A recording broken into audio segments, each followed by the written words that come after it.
Ja, give a big hand to Schmeisig.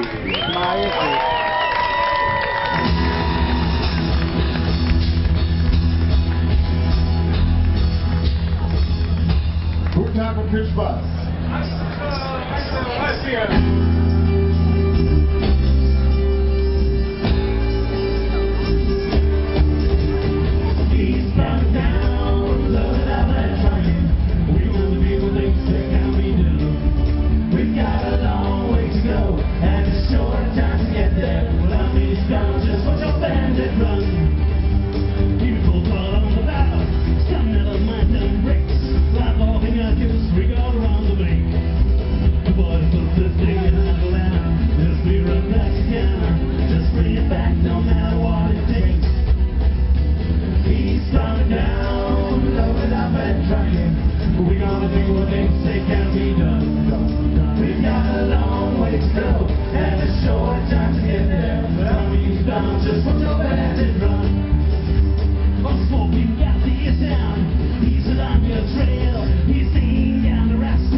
Ist ja nicht schlimm, wenn man die Gitarre mal nicht hört. Die Band vor uns haben so viele Töne gespielt.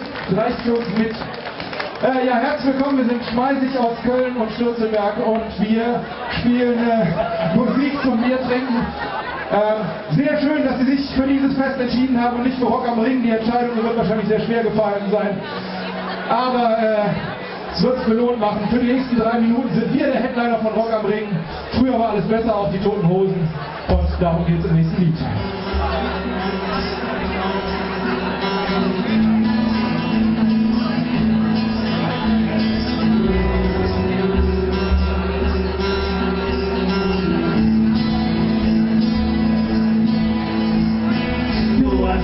Nicht erkannt, obwohl ich vor dir stehe.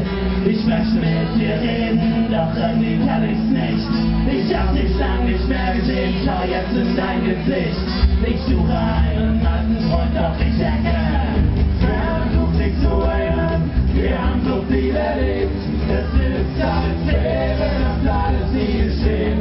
Nichts ist mehr geblieben, alles ausgelöscht, all die ganzen Jahre. Auf die wollen auch so gehen, dass du mich nicht mehr verstehst. Es ist ein Leben, das alles nie geschehen. Nichts ist mehr geblieben, alles so weit weg, all die ganzen Jahre.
sagen kann, gewissen Leuten, die viel Verdienste gesammelt haben, zum Beispiel der Bömmel, der hier ja allgegenwärtig ist, den muss ich jetzt einfach mal als Name-Dropping hier auf die Bühne werfen. Schön, dass es die Blackfoes gibt, schön, dass die Blackfoes das gemeinsame Biertrinken erfunden haben, das hat man vor 1970 gar nicht gekannt. Aber was nicht so bekannt ist, was die Blackfoes noch erfunden haben, ist das Skateboardfahren. Und da bin ich jetzt persönlich sehr dankbar für, dass das neben Bier, das war das andere Hobby, vorm Biertrinken. Und ich habe mir jetzt extra so ein typisches Skatermütze angezogen, das trägt man dabei. Und ja, es ist ein Lied von den Blackfoes aus dem Genre Skatepunk. Oder auch das einzige kölsche Lied von Nordwest. Wieder los? Ja, 1, 2, 3, 4.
Ja, unter uns.